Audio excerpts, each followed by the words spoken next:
coming out, everybody. I like the age range, right? So there'll be some things that I can assume some of our older people will have lived experience with. There will be other things that we can introduce other folks to really a long history. What's amazing about Judge Crockett is he was doing significant things from the 1930s to the 1990s. I mean, sort of a 60-year period where he was making substantial contributions. My co-author is Ed Littlejohn. Ed fortunately passed this last year, 2023. Ed was a member of the Wayne State Law School as well, an emeritus professor. He was an expert in African-American legal history and police relations and a range of other things. But this really was Ed's baby. He started this in the 1990s, if you can believe it, which was fortunate because Judge Crockett was still alive and was able to get extensive interviews with Judge Crockett, built a personal relationship with the judge, and the judge left him all of his papers, right? So we had access to information that really nobody else had been given access to. All of that is now publicly available at the Luther, right? So you want to sort of make sure that you're not hiding things or keeping things private. You can see the buildings in the background, right? That's the University of Michigan Law School. So how does a kid born in Jacksonville, Florida, in 1909 end up in Ann Arbor? Anybody hear of Morehouse College before? Right, so we got some. Anybody knows it's a historical black college. It's an all-male school, and its graduates are outrageously loyal. Right, so even though he's a graduate of the University of Michigan, he would always say he's a Morehouse man. And ultimately was named on the board of trustees of Morehouse and played a role in the governing of that institution as well. An interesting person who had amazing confidence in himself. And I say ambition, but I want to come out in a very positive way. Not sort of a selfish ambition, but just a belief in what he was capable of doing. So when he's graduating from Morehouse, he's thinking, I'm going to go to Harvard, right? That's where I should be if I'm going to accomplish the goals that I want in my life. Until he found out how much it cost, right? It was just not possible, given the constrained resources he and his family had. But then he started reading about the University of Michigan. The University of Michigan had received a substantial grant that allowed the construction of a lot of these buildings from William Cook, and its tuition was affordable, right? It was substantially less than Harvard. Even then, it took the family effort, right? So he had an aunt who was giving him an allowance. He had to actually work. We have these letters in the archive where he's being admitted to the University of Law School, and he's told that he shouldn't be getting outside employment. Right? The law school is so serious, you got to do it all yourself to law school. You shouldn't get outside employment. But he couldn't go to law school if he didn't have another job. So he worked in a white fraternity, which also meant that he had at least one meal a day. Right? So just see how he was stretching these things out. And was one of two black students that entered the law school the year he was a first-year student. He was the only one to graduate. Right? So in 1934, where this picture is taken, he was the only black graduate of the University of Michigan Law School. He then goes back home to Florida, right? And the tradition was for people who are taking the bar in Florida to sit in the state House Senate chambers. Right? So you sort of imagine yourself sitting as a law school graduate wanting to become a member of the bar, but there's no way a black man sit in the state House Senate. So they actually set out a little table in the hallway, and they made him take the bar exam in the hallway on a little table. And he passed. Right? Spent a little time in Florida saying this is a little bit too Jim Crow for me, and he ended up going to West Virginia to start practicing law, and he started to found the first chapter of the NAACP in West Virginia, and was taking suits against public accommodations, trying to make sure that they were accessible to everybody. 1938, he switches parties, right? So historically after the Civil War, most African Americans were Republicans, right? Dyed-in-the-wool Republicans. With the New Deal in the Roosevelt administration, the Democrats were doing more in terms of things in social policy that would be helpful. Right? So he switches his party from being a Republican to a Democrat. He does it in a pretty public way, and he campaigns that year for the U.S. Senate candidate from West Virginia. That candidate wins, right? And we have patronage, right? So George's reward for switching parties and campaigning for that Senate candidate was to be given a job in the U.S. Department of Labor. Right? So he became, all these firsts, right? He became the very first black lawyer to be working at the United States Department of Labor. And one thing I'm just going to keep repeating, George was very good at whatever he did. Right? So he got all the promotions. And I was blatantly told, you're not going to get any more promotions here, because if you get another promotion, you'll have to supervise white lawyers. Right? And we're not going to let a black man supervise white lawyers. Right? So he says, thank you, no. moves laterally over to a newly created Fair Employment Practices Commission, which was part of a World War II deal to try to fight discrimination in war contracting, right? And one of the things that he was doing investigations, like an administrative law judge. So he came up in that capacity at the Fair Employment Practices Committee to investigate problems that they had in the streetcar workers, right? And some of you might know that Detroit used to have streetcars, right? Some of you, this might be the first thing you know, but we had an extensive streetcar system in Detroit. And he was up there trying to investigate unfair practices within the streetcar industry in Detroit. On the train home, right, he's sitting across the aisle of somebody who keeps eavesdropping on a conversation they're having. Right? They're talking about labor and all these other things. And the guy kind of, says, I hear you're talking about labor. Yeah, I used to work in the Department of Labor and the Fair Employment Practices. He says, well, I'm R.J. Thomas, the president of the UAW, right? And he starts a conversation then with R.J. Thomas at the UAW and gets recruited to then become a member of the UAW and to fight discrimination inside the union and inside the auto industry. So he then comes to Detroit, works full-time in 1943, shortly after the 1943 riots. And going back to the pictures, you see this one now as we're picking up the story, is at his office in the UAW, right? And he was charged with building the Fair Employment Practices Commission inside the union. And this is the picture of the press concert they were having promoting him to that capacity. Now, how many people have heard of anybody who was president of the UAW before? Any sort of names you throw out? Steve Youngkin lived right across the street from me. Yeah, well, good, but who would be the one that... Walter Reuther. Walter Reuther, right? So when I say R.J. Thomas, that's before Reuther. So when he's coming in here, Crockett in the union, there's huge tension inside the UAW. This gentleman is named Maurice Sugar, right? If you go to Detroit, you can get to the Sugar Law Center, which is named after him. Maurice Sugar was the general counsel in the founding of the UAW. Right? He was also on the more liberal side of the policies. Right? So key lawyers, right? Probably some of the best lawyers of the last century would be Maurice Sugar, would be George Crockett, and would be Ernie Goodman. We're going to hear more about Ernie Goodman later. They were all inside the UAW, and then Walter Reuther comes to power. Right? And as Walter Reuther comes to power, he starts to purge anybody that's too leftist, too liberal. Right? So shortly after he gets there in 1946, he's out of the union. Right? So Sugar, Goodman, Crockett are all having to find new work. Right? And Reuther could be ruthless. Right? So he had a huge boycott against them. Some of the best labor unions labor lawyers in the country were not getting any labor law. Because the UAW was boycotting and not preventing anybody from getting work. This next picture is going to tell you another era of history. This is going to be United States versus Dennis. Right? So in 1948, the U.S. government arrested and criminally charged the entire top leadership of the U.S. Communist Party. Right? And that would be the equivalent of, sort of taking everybody in the Green Party, right? The top leadership, and arresting them and putting them on trial for criminal things, or the top leadership of the Democratic Party or Republican Party. It was under what was called the Smith Act. And the important thing to know, they were not being charged for what they did, right? They were being charged for what they thought, right? So it becomes a very clear First Amendment issue about trying to arrest people and send them to jail, not for conspiracy, not for overt acts, but for what they were thinking, right?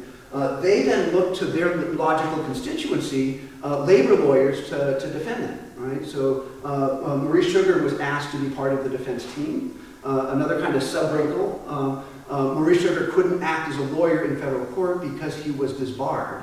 Right? And he was disbarred because he was a conscientious objector during World War I. Right? So he was readmitted into the bar at the state of Michigan, so he could serve as an advisor, he couldn't serve as a lawyer.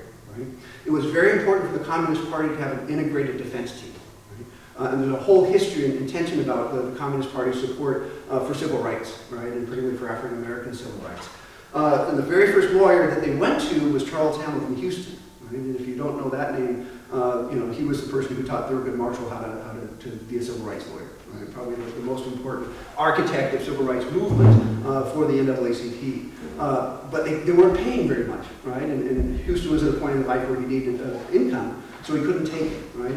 And so there's a wonderful sort of passage in the book where George Crockett is painting his living room, right? And he's getting a call from New York, from his sort of mentor, Maury Sugar, inviting him to come out to the defense team in United States versus Dennis, right? And Crockett was sort of meticulous, but he knew this was professional suicide, right? Anybody who's going to represent the Communist Party is not going to get work from anybody else, right? So that courage that it took to step up and do the right thing because it was the right thing, and he believed in defending the First Amendment, even though he knew he was going to be committing really professional suicide for so publicly being associated with the Communist Party. There's coverage in the court newspaper, and they called him the communist lawyer, right? And they said, well, they didn't get the apostrophe in the right place. So he was the communist's lawyer. He wasn't the communist lawyer, right? So, but the association was clear, right? And even though Crockett was never a member of the Communist Party, there's sort of a funny story. There were two of the defendants that were black, right? And one of them was named Ben Davis, who at the time, even as a communist, was a member of the City Council of New York City. And he was walking down the hall, and Ben Davis says to George, well, why don't you join us? Why don't you become a member of the party? George looks at him and says, I get enough hell for being black, why do I want to be red too? Right? So, which also suggested sort of the humor that Judge Crockett had, and I can talk a little bit about that more later. So these guys are going on trial, becomes one of the biggest trials of the century. This is a picture of the defense team. You see George Crockett and 4 other labor lawyers sort of strategizing before the trial. There are no cameras in federal court in the 1940s, right? There are no cameras in federal court today.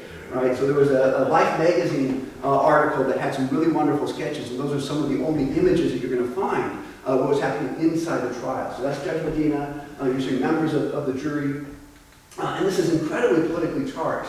So this is an entire defense team, and all the press is bad for the communists. Right? No big surprise in the Cold War that that's happening. You can see how they're portraying George Crockett over there sort of sniveling into a handkerchief. All these other lawyers are kind of looking like buffoons. One of the things I like this, though, is they have a picture of Maury Sugar. Right? Maury Sugar's association with this case is gotten very little attention. Right? It's sort of nice to kind of pull that out. But you kind of at least get a flavor for what the defense team was looking like. This is a copy of what would become George Crockett's closing argument in the case, was later published as a pamphlet. A lot of what he was doing in the case was sort of arguing for civil rights for African Americans, right? And raising up the fact that the Communist Party was one of the few entities in the United States that was supporting black civil rights, right? The Democratic Party wasn't doing it, the Republican Party wasn't doing it. There was all sort of consternation about an anti-lynching law, if you can believe that, having a federal law that says lynching is illegal. And so a lot of what he was doing was sort of advocating for civil rights and advocating for the association between the Communist Party and the civil rights movement. What everyone else was saying, that the blacks are just dupes, right? They're dupes of the communists and they're not sophisticated. And Crockett was saying that made his blood boil, right? Because it shot that the African Americans were not politically sophisticated. He says it's probably more correct to say that the blacks are using the Communist Party to pursue their agenda than the other way around, right? So a lot of that sort of back and forth was one of his roles in the trial. This is a picture of the jury. No big surprise, the communists lose, right? And the communist leaders are sent to prison, right? Rightly or wrongly, in light of the First Amendment, it's a very different question. But what happened next, right, was a big surprise, right? So was that jury integrated? Yeah. So good story, right? Sorry. No, I can go back a little bit. One of the things that they did was to challenge the jury selection process, right? And they discovered, not surprisingly, tons of discrimination, that the court would interview jurors, right? If you were black, they'd put a C on your jury card, right? And then they'd very carefully monitor the number of blacks that would be permitted. Not 0, because that would look like they're discriminating, but a small number below the level that you're going to have preemptive challenges to get them off the jury. And it's my speculation, as a result of that, they actually had a more liberal policy, and the foreman was actually an African-American woman, right? So, but that's probably the most integrated jury that New York saw for a number of years, right? So they come back, they find the communist leaders guilty. The judge then says, after he dismisses the jury and thanks them for their service, I have some unfinished business, right? And what the judge then did was summarily sentence all the lawyers to jail for contempt.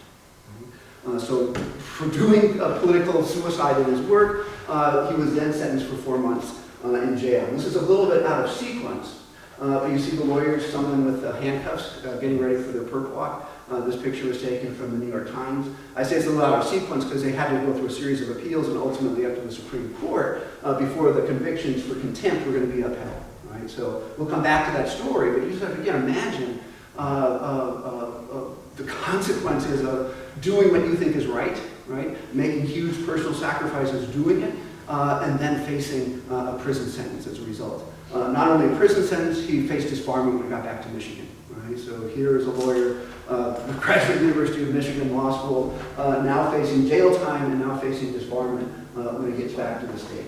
So we're going to pick up the story now and say, what other things did George Crockett do in the 1950s? This is Crockett, Goodman, Eden, and Robb. They formed the very first integrated law firm in the country.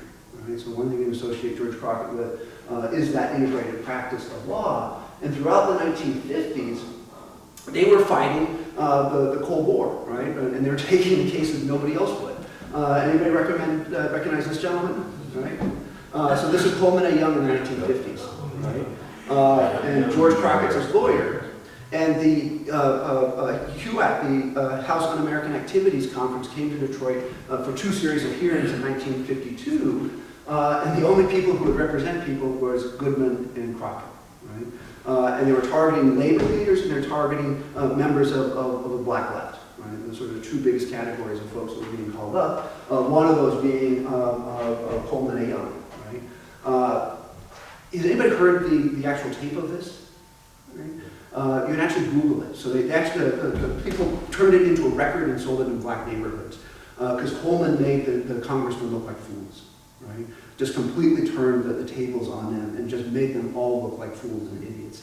That didn't change the fact that at the end of the day they win, right? Because they get to publish the names of people are losing their jobs. But this was one of the kind of things in Coleman A. Young's lore early on about Coleman of sort of speaking truth to power and speaking for the people.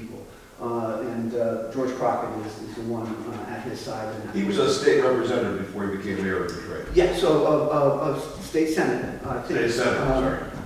And it goes back and forth. So later on we're going to see Crockett and the New Bethel incident is being pilloried again and potentially before the Judicial Tenure Committee. Coleman A. Young in the Senate position, one of the people pushing back politically. Right? So sort of this back and forth is going to go. This is the telegram telling him he has to finally report to jail. Right? So he packs his bags, goes back to New York. He's down in Asheville, Kentucky for 4 months. One of the good things about that, I don't want to say a good thing anyway, go to prison, is that there were a series of letters that he wrote to his wife, right, and to his children. Right? And so it's very hard as a biographer to get into his mind if you didn't know him. Right? And if you didn't know him, there was probably some difficulties. But these letters to his loved ones really show sort of a different side of him. So we reproduce a number of excerpts of the letters in the book. You really get a sense of what an amazing family man he was, what an amazing father he was, the deep relationships that he had with his family. And again, that kind of very dry sense of humor comes out in some of his letters with his legal partner, Ernie Goodman. And his wife was an amazing woman too. She was a pioneering African-American doctor, so sort of this power couple going on. And think about what she's going to start her practice then. She started her practice where her husband is being blackballed in terms of what he was doing in his legal practice. But they survived, right? One of the things, she was the stern one of the family. She was the disciplinarian, right? And he was a little bit easier on the kids. And when he'd get off the bus coming back from work, the kids would be at the bus stop and they'd walk home together. And when he'd ask, this is again during World War II, he'd ask, how's the War Department today? Right? And the War Department was his reference to his wife. Right? So to feel out a little ahead of time how his wife is doing, but asking that in the sense of how's the War Department today? So it's, again, this kind of interesting use of humor. So he spends his time in jail. He comes back. This whole period, I'm just going to try to don't overdo. So the 1950s as a period, most of his time was spent representing people who were being victims of the Red Scare and the Cold War. Right? Some of this was immigration. People were being denied their U.S. citizenship or having their citizenship revoked. There was a Michigan 6 case, which was arresting the top leadership of the state Communist Party and the same Smith Act accusations. And the law firm of Goodman and Crockett was the only people in the state that would be representing these people and taking these cases. Right? But it took its toll. Right? By the end of the 1950s, there was this back and forth between Goodman and Crockett, and George was just tired of practicing law anymore, right? It wasn't fulfilling. He wasn't enjoying it. He'd go into his office and shut his door, right? And these four people are incredibly close friends. You don't do that. So Goodman took him out to lunch, and they had a long lunch. He said, what's going on, George? He started shaking him up and said, you've got to get out of this rut, right? And one of the things that they were talking about is how he might be more engaged in community service. And maybe community service might be part of what would give him new energy. But something else was happening in the 1950s, right? This was the growing birth of the civil rights movement, right? So in the 1960s, what Crockett is going to do is pivot sort of the Cold War fights, right, and go into the civil rights fights, right? And this is done under the auspices. So this is Ernie Goodman, this is George Crockett. They had a very good sense of humor. They were very bad photographers, right? So this picture is taken in New Orleans. This was the very first integrated group of lawyers as a conference there. And if you can see what you can't see very well, this is the Confederate room, right? So you've got Ernie Goodman and George Crockett standing in front of the sign for the Confederate room at this conference. But the National Lawyers Guild, which was a group that they were high in the leadership of, knew very early on that the civil rights movement, right, especially the protests, needed lawyers, right? But there weren't civil rights lawyers in the South. Of course, there were very few black lawyers in the South. And there were very few white lawyers who would take on civil rights cases. So they designed a system where they would have white lawyers from the North rotate in, right, and do the legal work of the civil rights movement in the South. Right? So he starts to get incredibly involved in that. And one of the things that they did during Mississippi Summer, so sort of read about Mississippi Summer in 1964, huge voter registration, freedom schools, a lot of activities going on in Mississippi.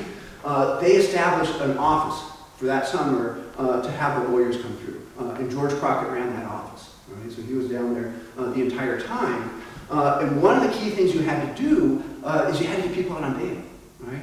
Because if you left them in prison, they would be tortured and abused. Right? So one of the things you have to have is the money and the ability to get folks that are being arrested for protesting on the streets to get out of bail before they're going to be beaten, typically by the other prisoners, not even just the police, right? Just sort of make it very clear, these people are here from the North causing trouble, and we in the South know how to deal with people who come down and cause trouble, right? Anybody hear the names of the three civil rights martyrs, Goodman, Cheney, and Schwarmer?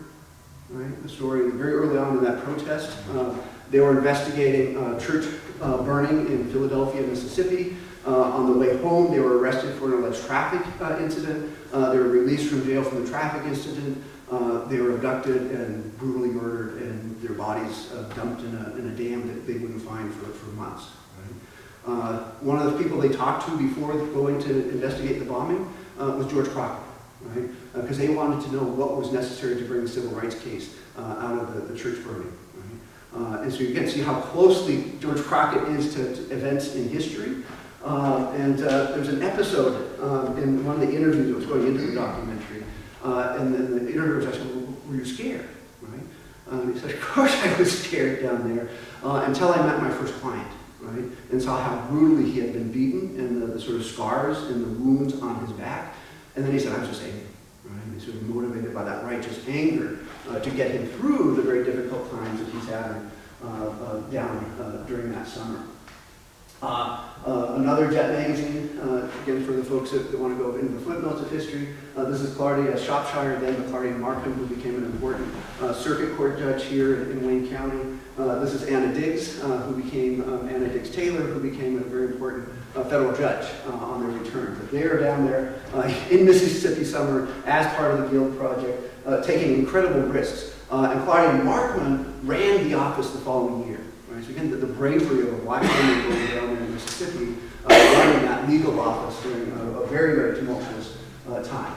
So George comes back, right, and is just differently motivated, right? And he was fighting racism in the South. He's coming back to Detroit to fight racism in the North. Right? And so the first thing he does is sort of that background conversation with Ernie Goodman about getting more involved in community activities. In 1965, he runs a campaign for the Common Council, which was the city council of that day. Right? And thank God he lost, right? Because there were better things to be using his tremendous talents. The next year, he runs for office again, but he's running for Recorder's Court judge. Right? Again, sort of a reality check. Anybody know Recorder's Court? right? There may be some age difference. Recorder's Court used to be a court of criminal jurisdiction that was coterminous with the city of Detroit, right? And what did that mean? That meant that the jurors were brought from the city of Detroit. That meant that the election base for the judges from the city of Detroit, which meant that you were more likely to have African Americans on the jury, and you were more likely to have the probability of African Americans being elected than if it was a county-wide race. So it was a very important institution. He's running for judge in Recorder's Court, as you can see from the giant sign, I'm George Crockett for judge, right? And controversy follows him everywhere because of United States versus Dennis, right? So look at this sign. So why we must not elect George Crockett, enemy sympathizer, enemy collaborator for Recorder's Court judge.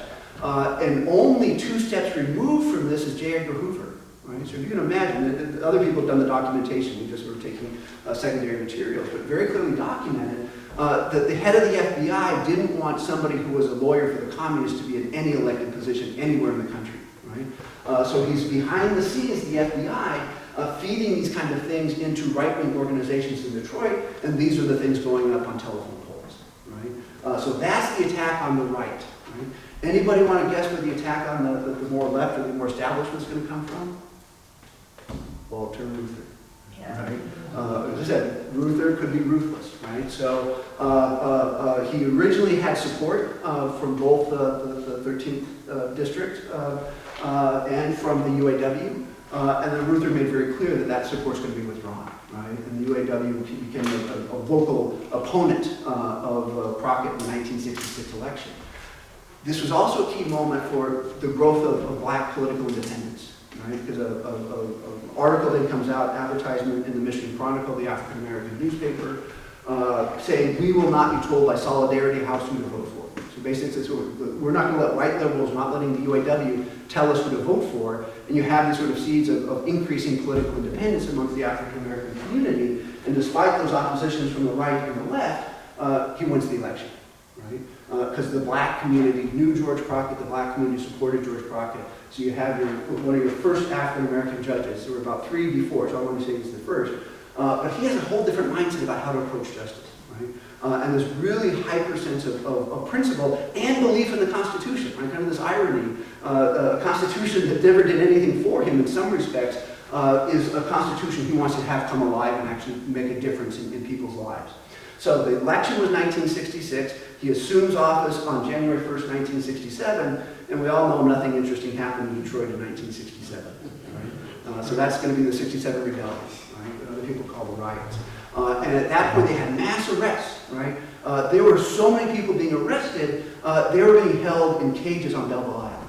Right? If you can imagine that, sort of in animal cages. Right? And the prosecutor was telling the judges. I'm going to say that once again, because it might have gone over your head. The prosecutor was telling the judges, right, that they had to have bonds of $10,000 each, which is basically saying nobody gets out of jail. So you have all these mass arrests of black folks, and the prosecutor telling the judges, and the judges on Recorder's Court doing what they're told, right? Go along, get along, except one. Right? George Crockett was not going to have collective justice, guilt. Right? So he actually had a very innovative way. He was working with Claudia Markman, who was then working at Neighborhood Legal Services, to be able to make individual determinations of risk, which is what you're supposed to do with a bond, right? If somebody's risky, well, you have a high bond. If somebody's not a risk, they can be released on their own recognizance. They can have a low bond. So George Crockett, just 6-7 months into his term as a brand new judge, is bucking the system to make sure the law is being enforced. Right? And again, it just shows that independence. There's another case that happened early in his career where he dealt with an individual who was addicted to heroin and then committed a crime to support his habit and then was beaten by the police, right? So all these things kind of rolled into one. And Crockett said this is a public health issue, right? This is not a criminal issue. And if you agree to go through rehab, right, I'm not going to send you to jail. Which is, again, kind of visionary at the time. And we hear these arguments today about opioid addiction. Right? We're going to send everybody that's an opioid addiction to jail, or we're going to try to think about this from a public health perspective. Very early on, Crockett was doing that. Right? And he gets beat up in the press. Right? So you have, I think this is the Detroit News, 1969, says bus ticket to rehabilitation center, and it says try not to get any irresistible impulses en route. Right? So he does something he thinks is right, standing for justice. and there's this huge backlash on the right for what he has done. And so we're going to see a pattern. Crockett stands up for what he thinks is right. There's a white backlash against Crockett, and the black community comes and stands behind Crockett. So this is sort of the view of a conservative newspaper. This is, again, from the Michigan Chronicle, why we agree with Judge Crockett, kind of listing all the reasons why taking this as a public health approach and not a criminal approach is superior. But sort of remember that pattern. We're going to see it again very shortly. Anybody watch the funeral of Aretha Franklin? Right? If you did, you would see this, the New Bethel Baptist Church. At this time, it was being run by Reverend C.L. Franklin, who was the father of Aretha Franklin. And it's still there. If you want to go up, you can drive by and see it. So this church was renting out its basement to an organization called the Republic of New Africa. Right? The Republic of New Africa was formed the year before in Detroit, but it was a national gathering of black separatists. Right? So again, think about the Black Panthers, think about the 1960s, think about Black Power. This was an indigenous Detroit-based black separatist group, the Republic of New Africa. They're having their second annual convention in the basement of the New Bethel Church. Right? And unfortunately, there's an altercation. Right? So Milton Henry, who's another amazing lawyer that hasn't had his biography written yet, was the vice president of the Republic of New Africa. He's being escorted out by an honor guard. Right? So they got their beret, they got their military uniforms, they've got their weapons, and a scout car, police car is coming up, right? With some pretty young cops. Right? There's an altercation. One of the cops is killed, the other is wounded. Right? And this is why it's important. 1960s, there was so much surveillance of black power groups. Right? So the record comes out again late. There were probably as many informants in the basement as there were actual members of the Republic of New Africa.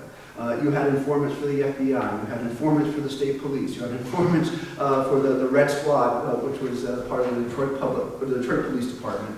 So everybody knew what was happening. And in our theory, which we can't document, the only two people that didn't know what was happening are the two people in the police car. Right? They never should have been allowed to go through there. This was completely under surveillance. And one of the ways that you know it was completely under surveillance, within minutes, there were dozens and dozens of policemen at that scene. Right? So it's how close they were and how much they were tied into what was happening there. They go into the church with guns blazing. Right? Got 142 men, women, and children down there. Right? And the police are coming in just with guns blazing. It's amazing that nobody got killed. People got shot, but they didn't get killed. And then 2 years after a riot happened in Detroit because of a mass arrest, 1967, they do another mass arrest.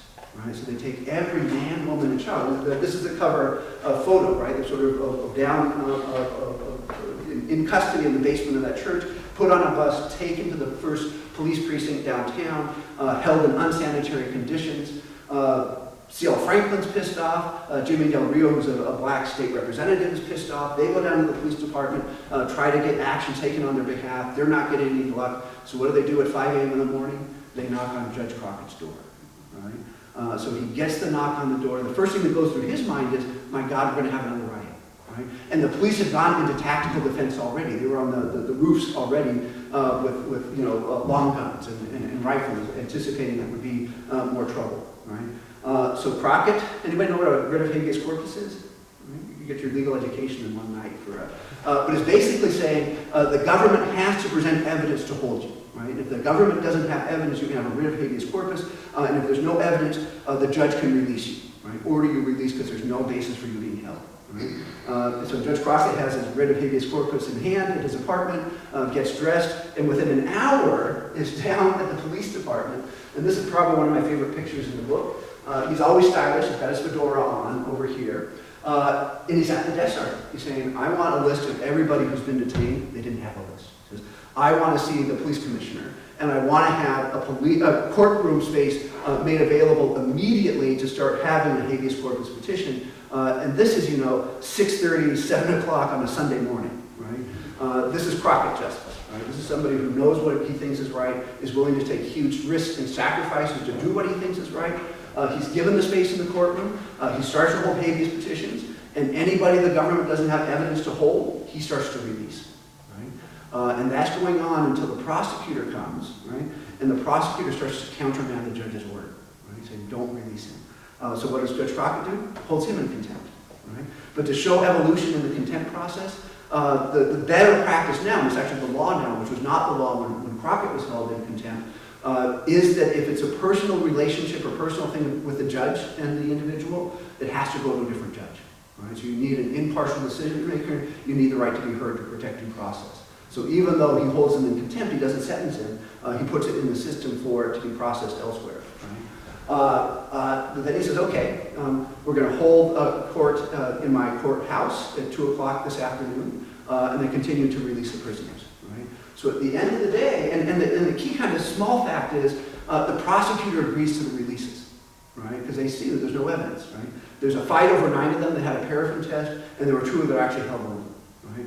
But the key thing is Crockett goes into action. Crockett holds the habeas corpus petitions. Crockett releases anybody on that Sunday that they don't have evidence for, right? So you would think, like, the day after black separatists kill a police officer, that might be the lead story.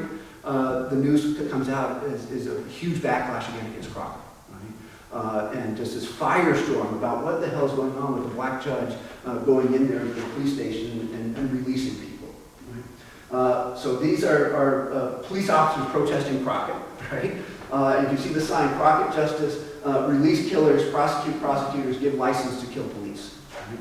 And at one point, there was a series of white police officers that had surrounded and picketed the entire Recorder's Court building. Right? So you've got the white police officers, the police officer union up in arms. You have the Senate, this is where Coleman A. Young is trying to defend him, passing resolutions to say that Crockett should be impeached. You have the governor coming out saying that this should go to the Judicial Tenure Committee. And you actually have, Mayor Kavanaugh, who on some days has liberal credentials, saying Crockett's gone too far. Right? And so, what do we say? Crockett does what he thinks is right, white backlash, black support for Crockett. So almost immediately was formed the Black United Front, and these are protests in support of Crockett at the Recorder's Court across the political spectrum. Right? As I said, the New Bethel Institute did what nobody else could do. Attacking Crockett unified the entire black community. From the most conservative elements of the black community to the most radical elements of the black community, they were all out there defending Crockett. And this was going to go on for about a year in terms of the judicial tenure process. He holds a press conference, right, which is again unusual, and he holds his press conference in his courtroom, which is kind of double unusual, to try to put the facts out, right? Because the papers aren't reporting the whole story. They're not getting all the facts. So Crockett just said they're going to take it from the top, just like a lawyer would, down to the bottom. We're going to give you all of the facts. And he does that in his courtroom. Anybody know who this gentleman is? Frederick Douglass. So you just say the signals that are being sent, right? That if you were in Judge Crockett's courtroom, you're going to get justice, right? And again, it's one of the few places in Recorder's Court that African Americans felt that their rights were going to be protected. Again, you kind of see the back and forth in the press. Detroit News has a history. They're not as bad today, but the history was an incredibly conservative newspaper. Right? At the time that this is happening, that history was true. The Free Press had a history of being much more liberal. So you have the judge up there saying next case, and you have militants coming out from under the judge's chair. Right? From the Baltimore African American, right, black newspaper, says Judge Crockett says you can't break the law, officers, even to solve the worst of crimes. Right? So again, this is being played out very differently in the different news. Right? So I'm going to get you Crockett through Recorder's Court. There's a lot more we could talk about, but these are the highlights. He runs again for re-election. It's a 6-year term. From 1972, he runs again, and everybody's supporting Crockett. Right? All the people who have opposed him before, he becomes the highest vote winner. He becomes one of the most leading, popular, I won't call it a politician because judges are not supposed to be politicians, but one of the most popular elected officials. That wave that he created with the Black United Front and that political unity and that separation of Solidarity House was part of the story of Coleman A. Young winning his election in 1974. Right? Coleman A. Young's a force of nature. I'd never say that without Crockett he never would have won, but very much he's the beneficiary of and was able to ride that wave that's starting back here. Crockett, in 1974, he's made Chief Judge, which is an important administrative role within the Court. So you had in 1974 the first African-American mayor of the city, you had the first African-American chief judge of the Recording Court in the city. Right? He retires in 1978, right, to spend more time with his family, and this time it was really true. I already said before, his wife's a powerhouse. You can just imagine that there are like comets probably going through and not having the quality of life they would want. So they both decide to retire, right, to be able to spend more time together. But very tragically, his wife was at a late-stage cancer. Right? She may not have known completely. If she did know, I don't think she was completely sharing her medical condition with her husband. So shortly after retiring to spend more time with his wife dies. Right? And he's going stir crazy. Right? He's been working since he's been a teenager. Right? He's not somebody who knows how to just sit at home. He, for half a minute, he's the acting general counsel or the acting corporate counsel for the city of Detroit, Coleman Young. But then there's controversy with another congressman, black congressman, Charles Diggs. Charles Diggs is forced to resign and go to prison, and that seat becomes open. Right? So what Crockett does is throw his hat in the ring at the age of sort of 70 years old to run for Congress. Right? So now we're going to have yet another decade where he's going to be doing other interesting things. It says vote twice August 5th. That was in fact legal. One of the votes was who's going to complete the term of Charles Diggs. The other vote is who's going to be serving the rest of the next 2-year term. And again, one of the most popular figures in Detroit. Right? So he wins by an absolute landslide. This is 1980, so who else is being elected is Ronald Reagan. So you have this interesting juxtaposition of somebody who was one of the top black lawyers in the New Deal administration, now having to fight for the New Deal as New Deal policies are being attacked by the Reagan administration. So you get some of the nice pictures. This is his son, George Crockett III, who was also a recorder's court judge at that time, which is really wonderful. His mother was still alive to see him become a congressman. And her father was born in slavery. You can sort of see how close it is. So her father was born in slavery. Her son now is being elected to Congress. Those who don't know, that's Tip O'Neill. So Google him, younger folks. Speaker of the House in 1980. And so quickly the fights. And I want to open up and leave some time for getting into questions. Well, we're fine. Yeah. Okay. So one of the big fights was the tax policy, the fiscal policy of Ronald Reagan, who's really undoing the New Deal, the Great Society programs, and it's cities like Detroit are the most impacted. Right? So George Crockett is sort of fighting the fight for his constituents against Reagan. He was also a member of the Western Hemisphere subcommittee, and this is the time we were having all sorts of controversy in Nicaragua, in El Salvador, and the whole anti-communist things come back at him. Right? Well, this is George Crockett, the communist, now trying to prevent military aid going into the Contras. So he's doing a lot of fights on Central America, really progressive on civil rights at the time when civil rights was being attacked by the Reagan administration. But he also takes this fight globally. Right? So one of the other things that he was most known for in his 10 years in Congress was being part of the team. Nobody does it all by themselves, but he was an important part of the team in Congress that was fighting apartheid in South Africa. Right? So this is a picture. You're going to ask who this is. I will ask. Anybody know who this is? This is Crockett. We'll give you that one. Yeah, so this is Bishop Desmond Tutu. Right? I think everybody will know the next one. So you've got Crockett. So what I think he was doing was educating people about who Nelson Mandela was, right? Having resolutions to free Nelson Mandela. And what is wonderful is that right before he steps down from Congress in 1990, Mandela is actually freed. Right? So this is a picture taken in Washington, D.C. as he's visiting Congress. Right? Again, I'll tell you who these are. We won't sort of play the guessing game. So you've got Coleman Young over here. You've got Mayor Washington, Harold Washington, the first black mayor of Chicago. You've got John Conyers, longstanding congressman out of Detroit. And you've got George Crockett. And I don't know quite what the event is, but the folks thought enough of it to get the picture and to have the folks sign it. And the caption we use in the book is real black power. Right? It's kind of a notion of transferring sort of black power politics into effective electoral politics. And the last picture in the book is kind of a nice reflective picture between Coleman Young and George Crockett.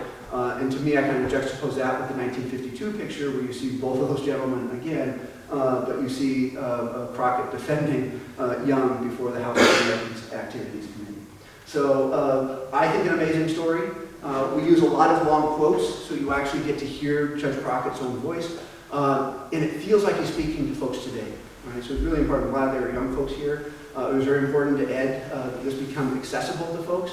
There's a paperback version, which is cheaper than the hardback. And just a few months ago, there's an audio version of the book as well. So if you're somebody who consumes books through audio, you can hear that as well.